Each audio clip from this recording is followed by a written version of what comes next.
¿de acuerdo? Amén. Señor, queremos darte toda la gloria y toda la honra, queremos darte las gracias por tu amor, por tu misericordia. Quiero agradecerte, Señor, la oportunidad que nos estás dando de hacer uso de las redes sociales para seguir adelante, Señor, para que tu palabra, que es viva y es eficaz, pueda llegar hasta lo último de la tierra, oh Dios. Así que te damos gracias, Señor, por este tiempo y te pedimos, Señor, que tu palabra, que es viva y eficaz, no vuelva vacía, sino que haga lo que tú quieres hacer. Yo te pido, Señor, que nos guíes en este estudio, Señor, y te pido, Señor, que hables a nuestra vida y a nuestro corazón, que nos fortalezcas, Señor, que estés ayudándonos, Señor, en este confinamiento que tenemos, oh Dios, donde echamos de menos a los hermanos, echamos de menos los abrazos, echamos de menos el estrecharnos las manos, Señor.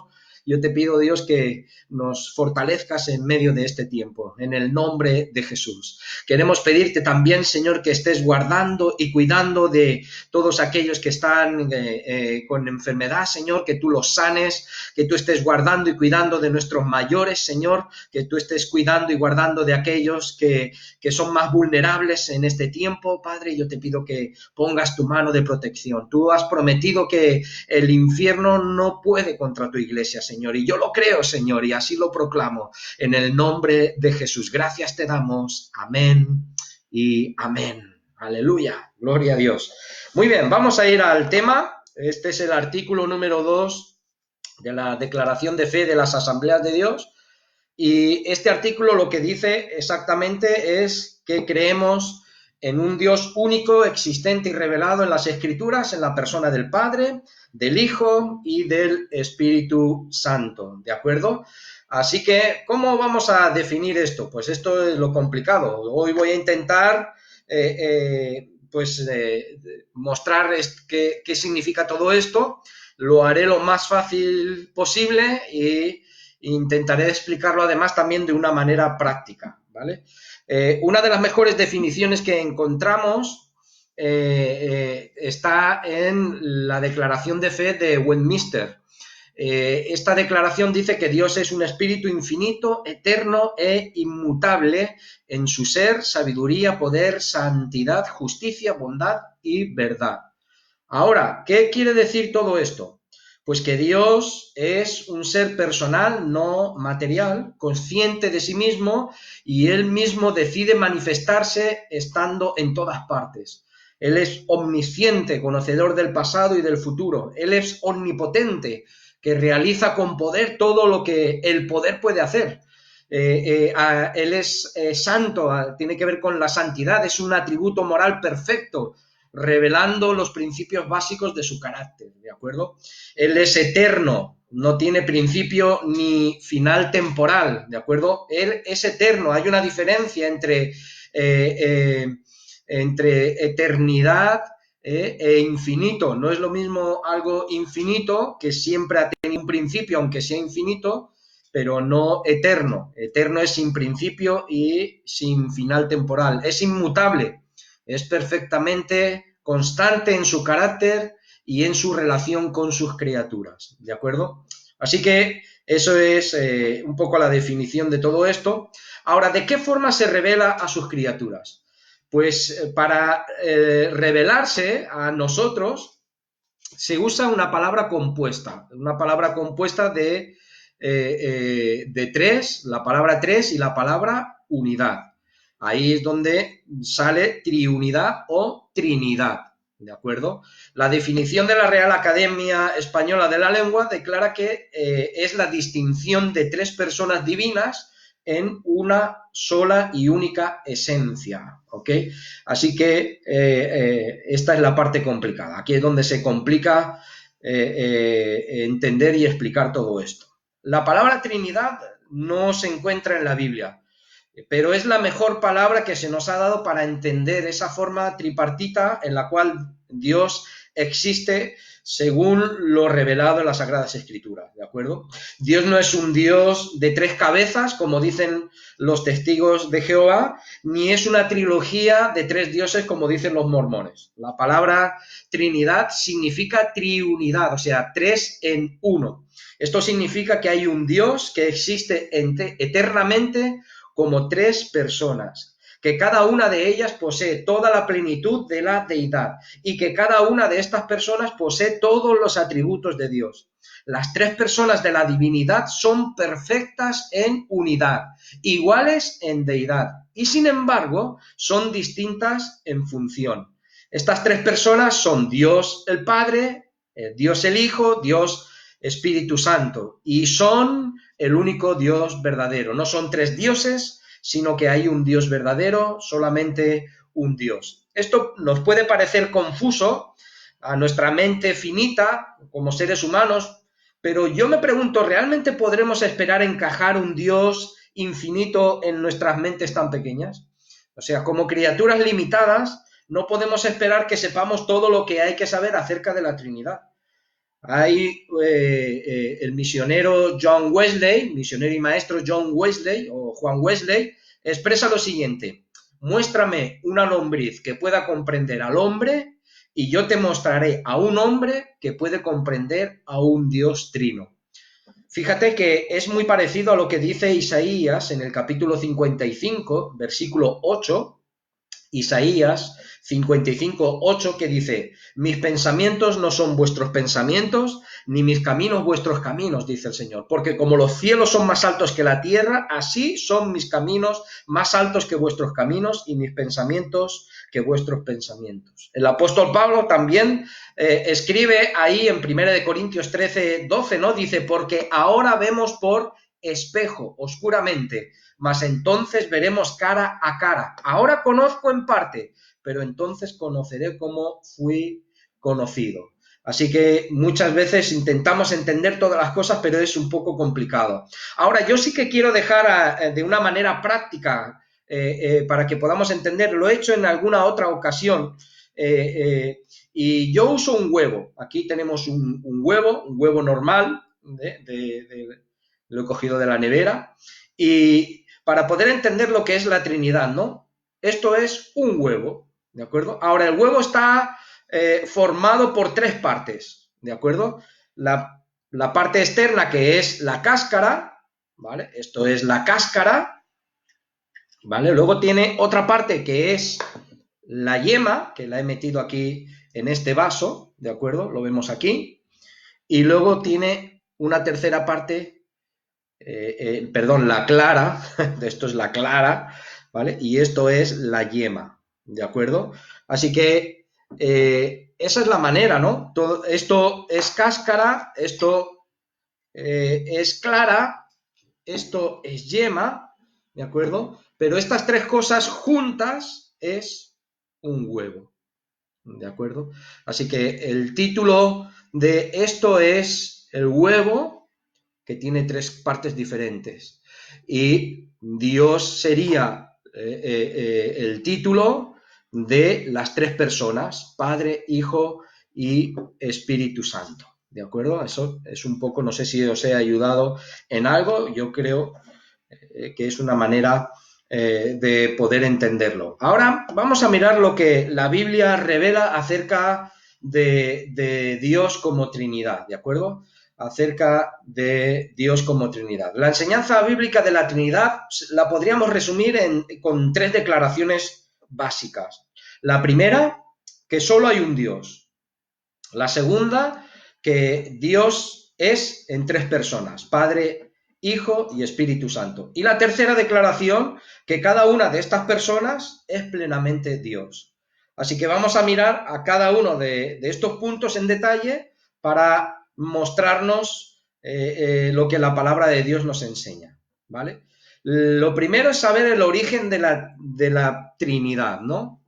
O sea, esto tiene un principio. Ya hemos dicho que la palabra Trinidad no aparece en la Biblia.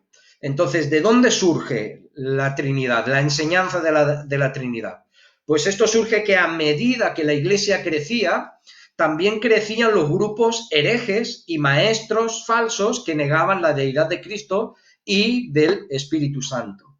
Esto causó o organizó a la Iglesia para poder formalizar la doctrina de la Trinidad. En el año 215, aproximadamente después de Cristo, Tertuliano fue el primero en establecer esta doctrina usando el término Trinidad.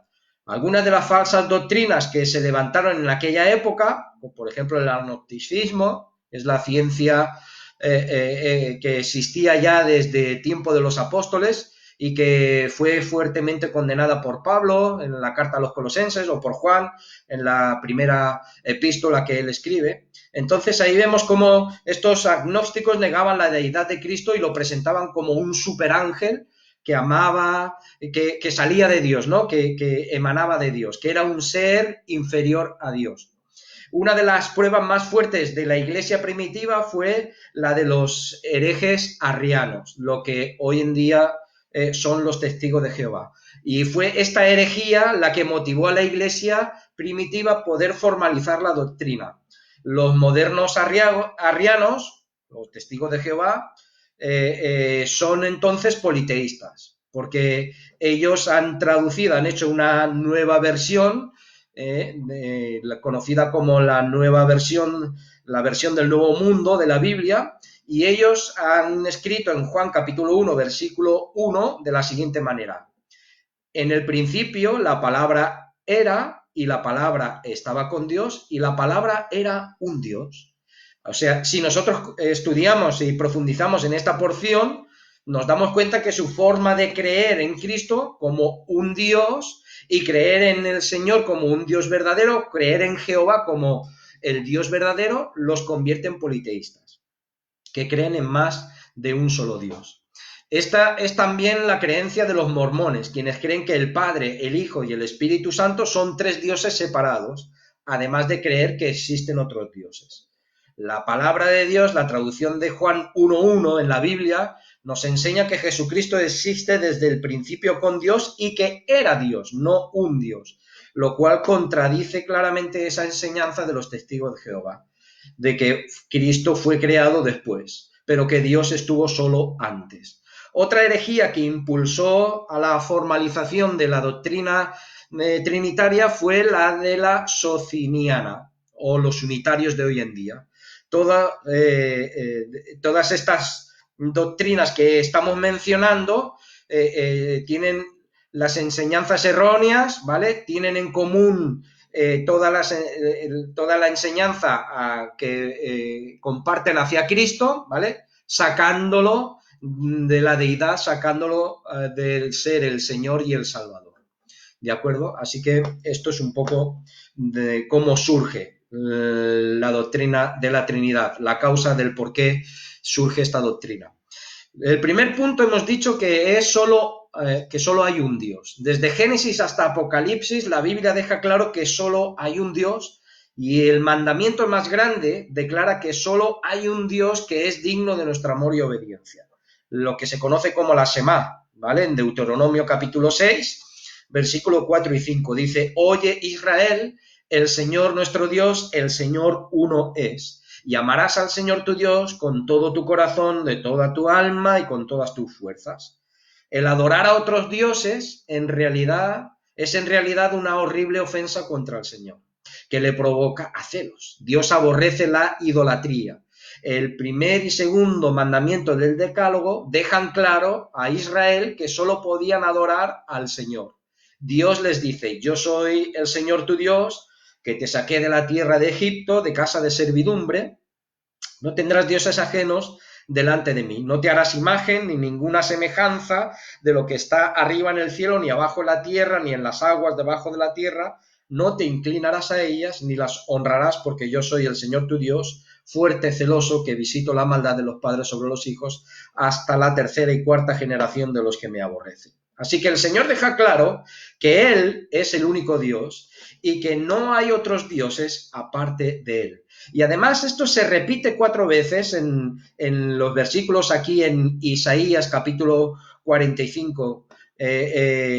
Dice: yo soy el Señor y ninguno más hay. No hay Dios fuera de mí. Yo te ceñiré, aunque tú no me conociste, para que se sepa desde el nacimiento del sol y hasta donde se pone que no hay más que yo. Yo, el Señor, y ninguno más que yo. El mismo tema del único Dios verdadero, también que corre por todo el Antiguo Testamento, pues lo vemos también en el Nuevo Testamento. También declara repetidamente esta verdad. Y aquí tenemos algunos ejemplos, como Romanos 3:29 al 30. ¿Es Dios solamente Dios de los judíos? ¿No es también Dios de los gentiles? Ciertamente también de los gentiles, porque Dios es uno, y Él justificará por la fe a los de la circuncisión y por medio de la fe a los de la incircuncisión. Y ahí encontramos más versículos en 1 Corintios 8:4 o en 1 de Timoteo 2:5, ¿no? Este es muy conocido, dice, porque hay un solo Dios y también un solo mediador entre Dios y los hombres, Cristo Jesús. Amén. Muchos más ejemplos podemos citar, ¿de acuerdo? Pero con estos que tenemos aquí o que os he mencionado aquí podemos demostrar sin ninguna duda que la Biblia enseña que solo hay un Dios que es digno de nuestra adoración, de nuestra obediencia, de nuestro amor, de nuestra fe y de nuestro servicio. Dios, el segundo punto, es Dios en tres personas. El único Dios verdadero existe eternamente en tres personas: el Padre, el Hijo y el Espíritu Santo. Aunque es verdad que Dios se reveló progresivamente al hombre a lo largo de la historia, mientras que la palabra de Dios estaba siendo escrita, hasta dar la revelación completa de sí mismo en el Nuevo Testamento, igual ahí podemos encontrar evidencias de las tres personas de la Trinidad, incluso desde el principio del Antiguo Testamento. Si leemos el libro de Génesis en el capítulo 1, versículo 26, aquí declara que Dios dijo: hagamos al hombre a nuestra imagen, conforme a nuestra semejanza, y señoree en los peces del mar, en las aves del cielo, en las bestias, en toda la tierra y en todo animal que se arrastra sobre la tierra.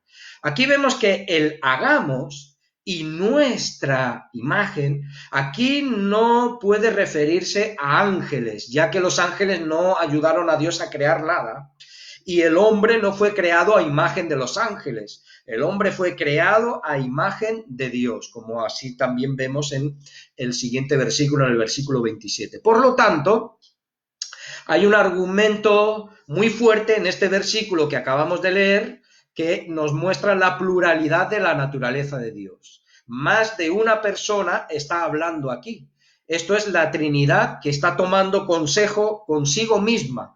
Y este punto de vista también está respaldado por la palabra Dios, porque en este versículo que está escrito en el hebreo original Elohim, es una palabra en plural. El Elohim, cuando dice entonces dijo Dios, ese Dios es Elohim, es una palabra en plural. ¿De acuerdo? Entonces, las tres personas de la Trinidad estaban involucradas en la obra de la creación. Más adelante, si nos da tiempo, podremos hablar un poco sobre esto. Hay también muchos más versículos en el Antiguo Testamento que señalan que hay más de una persona en la divinidad. La deidad de Cristo y del Espíritu Santo también se pueden demostrar usando el Antiguo Testamento, pero lo vamos a guardar para el siguiente punto. Ahora, la revelación más plena de la Trinidad se encuentra dentro del Nuevo Testamento. Pero esto no viene como una sorpresa porque Dios nos dio la más plena revelación de sí a través del Evangelio de Jesucristo. Así que nosotros podemos leer muchos versículos en el Nuevo Testamento que claramente describen la Trinidad. Por ejemplo, en Mateo capítulo 3, versículos 16 y 17, dice Jesús, es en el momento que él fue bautizado y salió del agua, y he aquí que los cielos fueron abiertos, y vio ¿a quién? Al Espíritu de Dios que descendía como paloma y venía sobre él. Y hubo una voz de los cielos que decía: este es mi Hijo amado, en quien tengo complacencia. ¿De acuerdo? Aquí el Señor Jesús, el Hijo de Dios, cuando estaba siendo bautizado en el Jordán, después de que salió del agua, pues el Espíritu desciende sobre él y el Padre habla desde el cielo. Y esto lo que demuestra con toda claridad es las tres personas de la Trinidad. Ahí están involucradas mientras Jesús empieza su ministerio terrenal. También vemos a Jesús enseñar la doctrina de la Trinidad en el momento que comisionó a sus discípulos. Mateo capítulo 28, versículo del 18 al 20. Jesús se acerca a sus discípulos hablándoles y les dice: toda potestad me es dada en el cielo y en la tierra. Yo quiero parar aquí un momento para aclararlo esto. Toda autoridad, el que tiene toda la autoridad en el cielo y en la tierra es Jesucristo. Ningún otro tiene la autoridad, sino Jesucristo. Por lo tanto, él dice: por tanto, id y haced discípulos a todas las naciones, bautizándolos en el nombre de ¿quién? En el nombre del Padre, del Hijo y del Espíritu Santo, enseñándoles que guarden todas las cosas que yo os he mandado. Y aquí yo estoy con vosotros, ¿cuántos días? Todos los días, hasta el fin del mundo. Así que vemos, ¿no? Cuando Él está ahí enseñándonos de qué manera debíamos bautizar a todos aquellos que crean en Él, ¿no? Dice que los bauticemos en el nombre del Padre y del Hijo y del Espíritu Santo. Él nos está diciendo claramente que estas tres personas son iguales en gloria y en deidad. Imagínate por un momento si Él nos hubiera mandado bautizar a las personas en el nombre del Padre y del Hijo y del apóstol Pedro. O en el nombre del Padre y del Hijo y de la Madre María, la Madre de Jesús. ¿A qué no? Haciendo tal cosa, claramente elevaría a Pedro o elevaría a María a una posición de divinidad y gloria que solamente le pertenece a Dios. Así que es evidente que Jesús nos enseña que las tres personas de la Trinidad son dignas de nuestra adoración, son las únicas dignas de nuestra adoración. Las epístolas, las cartas de Pablo, también mencionan la Trinidad bastantes veces, y hace una distinción entre las tres personas, ¿no?, de la Trinidad.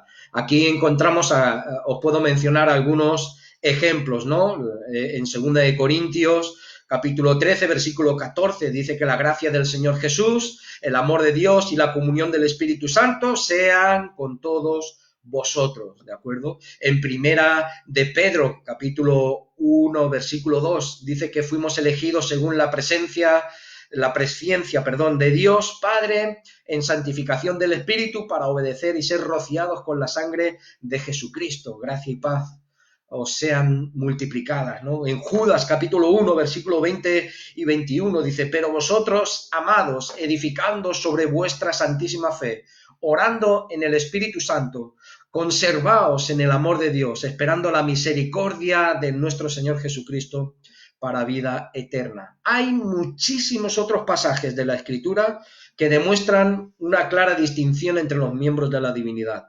Y ahí os podría dar un listado tremendo desde los Salmos, Isaías, Juan, en los Hechos también, capítulo 13, y hay muchísimas otras partes de la Escritura que enseñan que el Padre y el Hijo son personas distintas, ¿no? En Isaías 42, Ezequiel 36, en Joel 2, ¿de acuerdo? Entonces, todas estas escrituras pueden ser citadas y expuestas, pero son lo que os he comentado, pues es suficiente, ¿no?, para poder demostrar que ciertamente la Biblia nos enseña, ¿no?, de la deidad está compuesta de estas tres personas.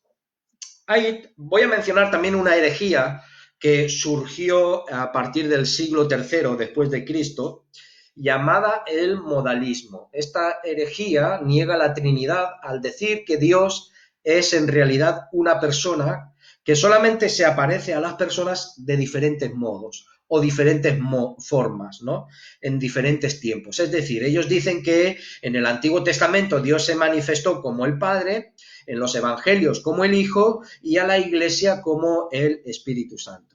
El respaldo bíblico para ese punto de vista, ¿vale?, son simplemente unos poquitos versículos de la Escritura que ellos han sacado de contexto para tratar de probar esta doctrina. Sin embargo, la Biblia claramente refuta esta falsa doctrina, como hemos podido comprobar en las Escrituras que hemos leído antes. Hay una denominación bastante grande hoy en los Estados Unidos, ¿vale?, que mantiene la doctrina del modalismo, es una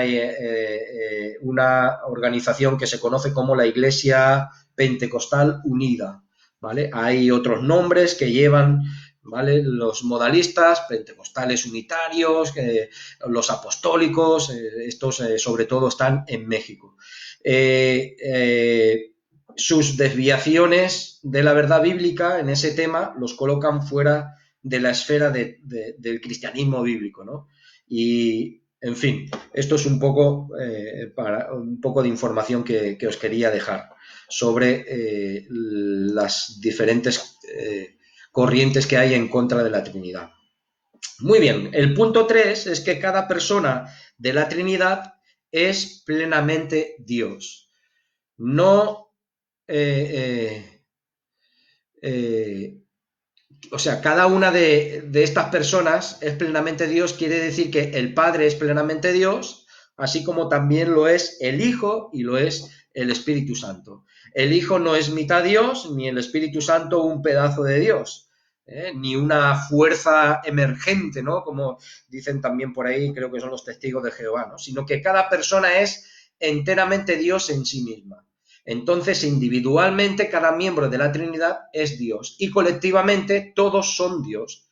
Por supuesto, nunca podría haber una división en su naturaleza y en su esencia. ¿Qué queremos decir con esto? Que el Padre no es un Dios y el Hijo otro Dios y el Espíritu Santo un tercer Dios.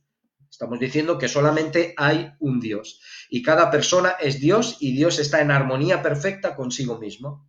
Dios es 3 en 1 y como tal Él es incomprensible a la mente humana muchas veces. Esto es difícil de entender para nosotros que somos criaturas limitadas, ¿verdad? Vamos a ver ahora, vamos a ver la deidad de cada miembro de la divinidad. Vamos a demostrar, ¿no?, cómo el Padre es Dios, cómo el Hijo es Dios y cómo el Espíritu Santo es Dios. La deidad del Padre. El principio de la Biblia comienza mencionando al Padre. Dice que en el principio Dios, ¿no? Génesis 1:1. A través de toda la Biblia, el Padre es visto como el Dios soberano sobre todas las cosas. Esto también se puede ver en todas las declaraciones que Jesús da, ¿no? Todas sus declaraciones acerca de su sometimiento a la voluntad de su Padre, ¿no? Entonces, sobre todo después de la resurrección, ahí en Juan 20, versículo 17, dice, Jesús está diciendo, no me toquéis porque aún no he subido a mi Padre, mas ve a mis hermanos y diles, subo a mi Padre y a vuestro Padre, a mi Dios y a vuestro Dios, ¿de acuerdo? Aquí vemos como también las epístolas de Pablo, ¿no? Las cartas de Pablo en Efesios 4 son un ejemplo también, ¿no?, sobre esta verdad. Dice que un Dios y Padre de todos, el cual es sobre todos y por todos y en todos. Así que se puede ver la deidad del Padre a través del Nuevo Testamento cuando al decir Dios se refiere al Padre. Hay innumerables escrituras que enseñan la deidad del Padre. La deidad de Jesús, la deidad del Hijo. Jesucristo también es plenamente Dios y esto está demostrado de una manera muy clara incluso en el Antiguo Testamento. 700 años antes de que Jesús caminara sobre la tierra, pues Isaías profetizó, ¿no? En Isaías capítulo 9, versículo 6, muy conocido este capítulo y este versículo. Dice que un niño nos es nacido, hijo nos es dado y el principado sobre su hombro. Dice que se llamará su nombre como admirable, consejero, ¿qué más? Dios fuerte, Padre eterno, príncipe de paz. Así que fíjate que dice que un niño nos es nacido y que es Dios fuerte. Esta es una clara descripción de la encarnación de Cristo, cuando Dios mismo se hizo hombre. Él era plenamente Dios y plenamente hombre. Aunque se hizo hombre, Él no dejó su deidad. Él es igual en deidad al Padre y es uno con el Padre. Así lo vemos también en Juan 10:30, ¿de acuerdo? También leemos cuando comienza el Evangelio de Juan, en ese capítulo 1, versículo 1 y 2, dice que en el principio era el verbo y el verbo era con Dios y el verbo era Dios. Este era en el principio con Dios, ¿de acuerdo? Así que en el Evangelio de Juan empieza con un paralelo a la oración de inicio de Génesis, en el principio. Es decir, Juan está hablando de antes que todo comience, antes de que comenzara el tiempo, antes de que hubiera ninguna creación, cuando Dios moraba solo en la perfecta armonía de su propia gloria. Entonces aquí tenemos que darnos cuenta que el verbo es un título de Cristo que se usa, lo usa Juan, en el versículo 14 también es usado, también en su epístola, en primera de Juan 1.1, también Juan lo usa en Apocalipsis 19.13, y está diciendo que ya existía, que Jesús ya estaba, el Hijo ya estaba en ese principio. Él no fue creado durante la creación, que está registrada más adelante, ahí en Génesis 1, sino que ya estaba ahí, antes de que algo fuese creado. O sea, Él ya estaba ahí. También Cristo estaba con Dios. Esto enseña que Él es una persona diferente al Padre, sin embargo, Él es también Dios, es decir, Él era igual en deidad con el Padre. Esto es demostrado claramente por otras declaraciones de Cristo, donde dice que Él es igual al Padre. Él mismo declara esto en Juan 5, 17 y 18, en Juan 14, 9, ¿de acuerdo? Entonces, Jesús también pronuncia esa palabra, ¿no? Que encontramos cuando Dios habla a Moisés a través de la zarza, ¿no? Él dice, yo soy, ¿no? Jesús le dice, Juan 8:58, Jesús le dice, de cierto os digo, antes que Abraham fuese, yo soy, ¿no? Así que ahí vemos. También declaró que él existía antes de Abraham, ¿de acuerdo? ¿Quién existía antes de Moisés? Que él existía antes de Moisés. Eso quiere decir que Cristo es eterno. Es una declaración audaz de Jesús el decir que Él sea Dios. Él mismo está declarando, ¿no? Los judíos incrédulos no tenían problema entendiendo lo que Jesús estaba diciendo. Nosotros sí. Muchas veces no queremos poner en duda la deidad de Cristo, ¿no? Algunos quieren poner en duda la deidad de Cristo. Los judíos no tuvieron ninguna duda de lo que Jesús estaba diciendo. Por eso, cuando los judíos escuchaban estas palabras de parte de Jesús, pues lo cogieron en el versículo 59, por ejemplo, de Juan 8, cogieron unas piedras y querían apedrearlo. ¿Por qué? Por blasfemar. ¿De acuerdo? ¿Por qué? Porque estaba declarando ser Dios. Ahí podemos encontrar muchas otras escrituras que demuestran la deidad de Cristo, donde es llamado Dios o es llamado Yahvé, en Salmos 45, Isaías 7, Jeremías 23, en Jeremías 33, en Juan 20, Hechos 20, Romanos 9, ¿de acuerdo? Primera de Timoteo 3, 16, en Tito 2, Hebreos 1, muy importante este Hebreos 1:8, primera de Juan 5:20, ¿no? Así que como el Hijo de Dios, Jesucristo existía eternamente, nunca fue creado. Hay una herejía también antigua que se llama el arrianismo, que fue condenada por el Concilio de Nicea en el año 325, que enseña que el Hijo de Dios fue creado por el Padre en un cierto punto de la historia y que el Hijo de Dios fue la primera creación de Dios. Esta herejía enseña que en algún tiempo el Hijo de Dios no existía, ni tampoco existía el Espíritu Santo. Por lo tanto, esto enseñaba que Jesús no es igual al Padre, sino que solo es la más grande de las criaturas de Dios. Enseña también que Jesús era como el Padre, pero no era de la misma naturaleza que el Padre. Entonces, esta herejía fue condenada hace mucho tiempo por la Iglesia. Todavía existe hoy en día. Es uno de los defensores de esta herejía son los testigos de Jehová, que enseñan que Jesús fue creado y su nombre es el arcángel Miguel. Sin embargo, todas las escrituras que hemos mencionado declaran que Jesús es Dios. De una manera clara está mostrando que Dios no puede ser creado porque Él es que Dios no puede ser creado porque Él es el creador y como tal es eterno. Cuando nosotros leemos honestamente el capítulo 1 y capítulo 2 de Hebreo, entonces ahí vamos a demostrar o vamos a darnos cuenta que Jesús no puede ser un ángel, ni puede ser un arcángel, porque dice que Él es el más grande de los ángeles. Hebreos dice que el Hijo de Dios no tuvo principio de días, por lo tanto, si enseñamos que existió por todo, si está enseñando que Él existió por toda la eternidad como el Hijo de Dios, pues entonces no tiene ningún sentido esta herejía.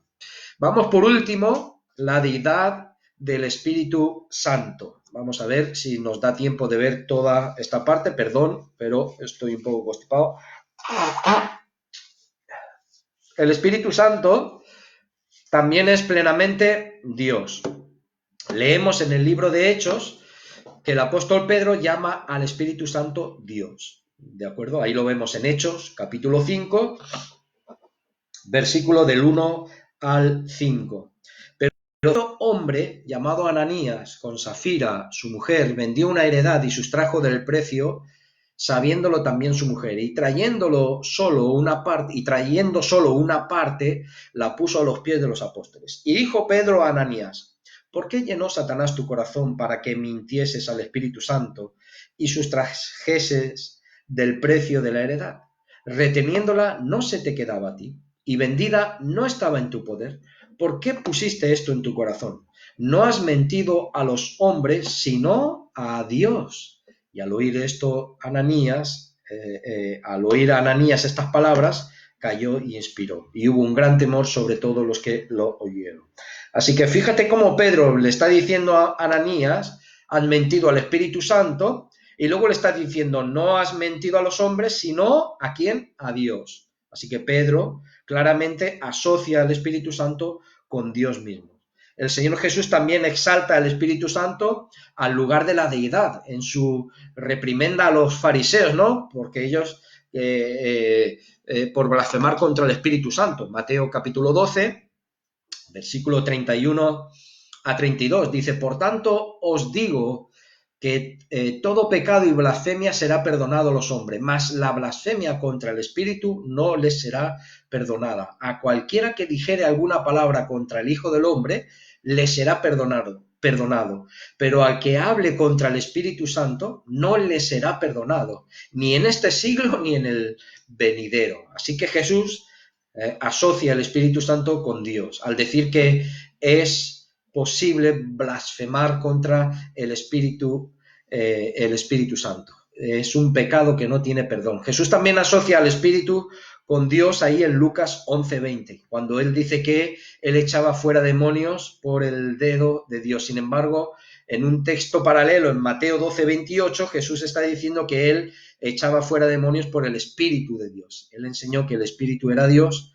Así que lo podemos leer, ¿no? Este pasaje, Mateo 12:28. Pablo también nos enseña, llama al Espíritu Santo, lo llama Señor, Kyrios. En 2 Corintios 3, 15, 17, dice que aún estaba el día de hoy cuando se lee a Moisés, el velo está puesto sobre el corazón de ellos, pero cuando se conviertan al Señor, el velo se les quitará, porque el Señor es el Espíritu, y donde está el Espíritu del Señor, allí hay libertad. Amén. La verdad es de que el Espíritu Santo es Dios, también está demostrada en la Biblia, ¿no? En tantos versículos que encontramos en la palabra del Señor, pero también lo refleja en el nuevo nacimiento, ¿no? En Juan 3:6 dice que los que son nacidos de nuevo son nacidos ¿de quién? Del Espíritu. Ahora, en Juan 1 dice que los que son nacidos de nuevo son nacidos de Dios. De esa manera, lo que Juan está diciendo, que el Espíritu Santo no es nadie menos que Dios mismo, ¿de acuerdo? La Biblia nos enseña también que el Espíritu Santo es una persona y no una fuerza indivisible, ¿de acuerdo? Zacarías 4:6. Entonces respondió y me habló diciendo: esta es palabra del Señor a Zorobabel, que dice no con ejército ni con fuerza, sino con mi espíritu, ha dicho el Señor de los ejércitos. Si el Espíritu Santo no era una persona viva, sino una fuerza o poder, entonces este versículo estaría aquí mostrando una contradicción. Sería una tontería traducirlo de ese modo, ¿no? No con ejército ni con fuerza, sino con mi fuerza, ha dicho el Señor de los ejércitos. Aquí vemos que el Espíritu es distinto al poder de Dios, aunque por supuesto el Espíritu Santo es todopoderoso porque el Espíritu Santo es Dios. También lo podemos comprobar en 2 Corintios 3:17, donde el Espíritu es llamado Señor, una vez más. No es una fuerza impersonal. ¿Por qué? Porque una fuerza impersonal no puede ser Señor. La Biblia también usa el pronombre masculino aquí en él, ¿no? Ekeinos, en el griego ekeinos, para referirse al Espíritu Santo. Juan 14:26, el 15:26, el 16:13, el Espíritu está hablando y mostrando que es claramente una persona distinta. Él tiene todos los atributos de una persona distinta, incluyendo el hablar con su propia voz, como lo podemos ver en Hechos 8:29.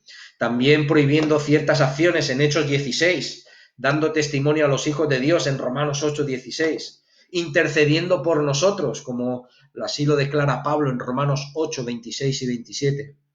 Buscando, ¿no? Y conociendo los pensamientos profundos de Dios, 1 Corintios 2, distribuyendo diferentes dones a diferentes personas según su propia voluntad en 1 Corintios 12, y aún entristeciéndose por el pecado, por la maldad de los seres humanos en Efesios 4:30, e incluso, como vemos en Hebreos 10:29, puede ser insultado. Así que esto es lo que podemos ver en cuanto a la deidad del Espíritu Santo. Ellos además, aunque actúan de diferente forma, también tienen papeles conocidos, ¿no? Por decirlo de alguna manera. Ninguna de las personas de la Trinidad opera independientemente ni excluye a los demás. ¿Por qué? Porque el Señor es uno, el Señor uno es, como hemos leído en Deuteronomio. La Trinidad está obrando en la creación, ahí están los tres juntos, en el principio creó Dios los cielos y la tierra, y ahí vemos, ¿no? Cómo dice que el Espíritu de Dios se movía sobre la faz de las aguas, ¿no? Y dijo Dios, sea la luz fue hecha. En estos versículos Dios se refiere al Padre, el Espíritu de Dios es obviamente el Espíritu Santo. Luego dice, y dijo Dios, demostrando que la obra de la creación fue llevada a cabo por medio de la palabra, por medio de Jesucristo. Juan 1:1. Todos los miembros de la Trinidad, los tres miembros de la Trinidad, están en estos primeros versículos de la Biblia. La Trinidad también estaba obrando para cumplir la redención.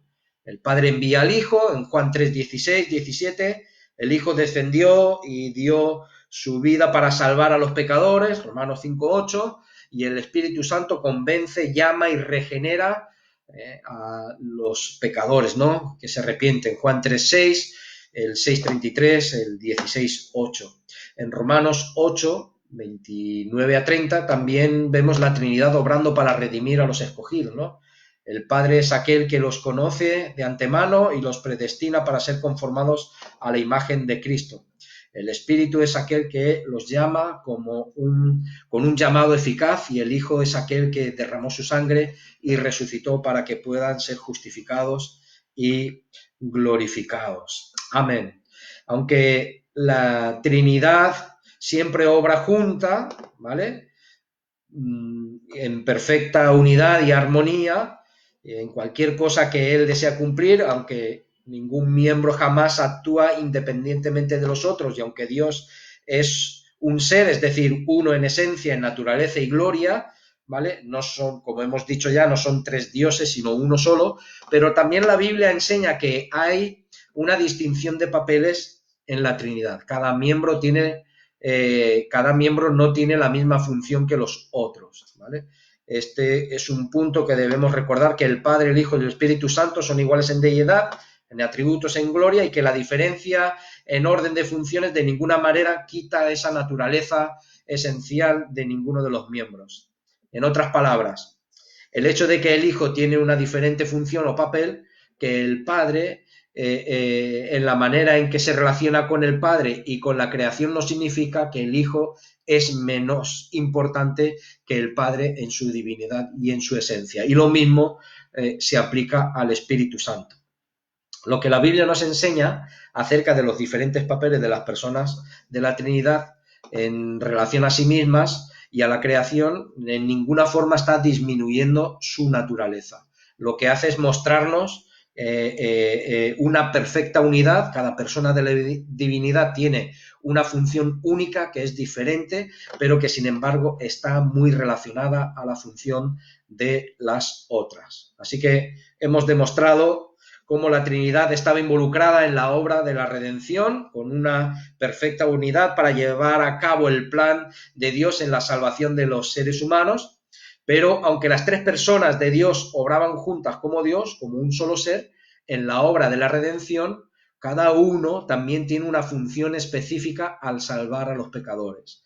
Y aquí vemos esto ilustrado en el versículo de Hebreos capítulo 9. Dice, cuánto más la sangre, capítulo 9, versículo 14, dice, cuánto más la sangre de Cristo, el cual mediante el Espíritu Eterno se ofrecía a sí mismo sin mancha a Dios, limpiará vuestras conciencias de obras muertas para que sirváis al Dios vivo. Este versículo vemos la actividad de las tres personas de la Trinidad en la redención. Primero menciona la sangre de Cristo, porque su función fue la de derramar, o sea, ser expiación por los pecadores. Segundo, declara que Cristo se ofreció como perfecto sacrificio. ¿A través de quién? A través del Espíritu Santo, llamando al Espíritu Santo eterno, por lo tanto declarando que no tuvo tampoco principio ni final, pero que es Dios mismo.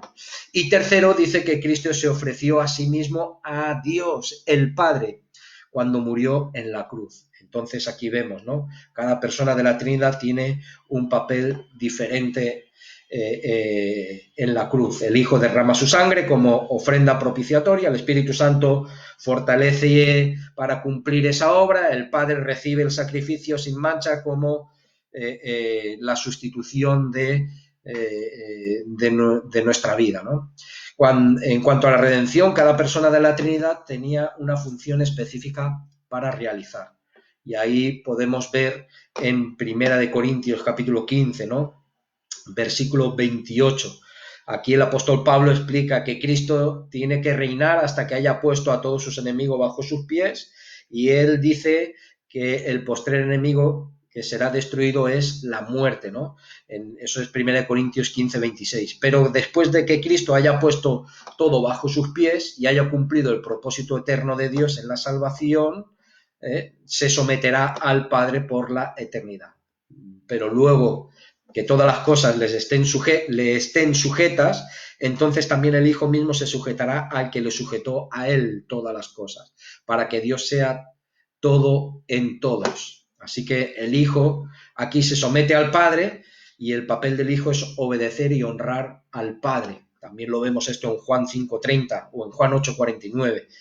El Espíritu no se glorifica a sí mismo, sino que glorifica al Hijo, Juan 15:26 y el 16:14. Sin embargo, aunque el Hijo glorificó al Padre y le obedece y le honra, la Biblia dice también que el Hijo recibe la gloria del Padre, ¿no? En Juan 8:58, en el 13:32. También vemos, ¿no? Cuando Jesús está orando, ahí en Juan 17, está orando por sus discípulos, pues reclama, ¿no? Esa gloria. En el versículo 5, el Padre y el Hijo se glorifican el uno al otro, Juan 17:1. Esto también nos muestra que aunque sus papeles sean diferentes, el Padre y el Hijo son iguales en gloria, en esencia y en deidad, ¿de acuerdo?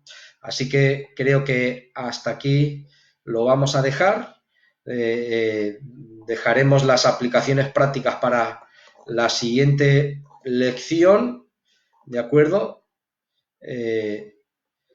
Y si tenéis alguna pregunta, si que necesitáis aclarar alguno de los puntos que hemos estado mencionando, que hemos estado tratando, ya sabéis que podéis mandar todas vuestras preguntas por los WhatsApps de los pastores, e intentaremos aclarar cualquier duda o cualquier tema que queráis comentarnos. También, si hay alguna cosa que queréis sugerirnos, estamos a vuestra entera disposición. ¿De acuerdo? Espero no haber sido muy espeso con vosotros hoy, esta noche.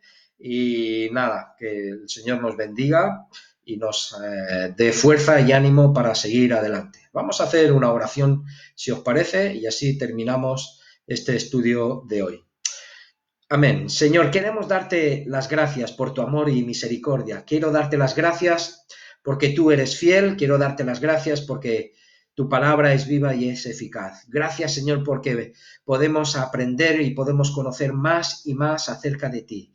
Y yo te pido, Señor, que tú pongas en nuestra vida la confianza y la seguridad de saber, oh Dios, de que estás con nosotros, que nos amas y que tú eres Dios perfecto, Padre, Hijo, Espíritu Santo, que tú obras en nuestra vida para que te podamos conocer más y que cada día nos podamos acercar más y más a ti.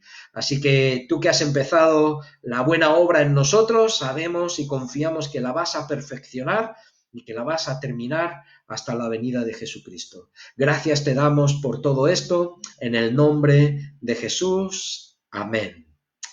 Amén. Que el Señor os bendiga. Nos vemos la próxima semana con un estudio más. Chao.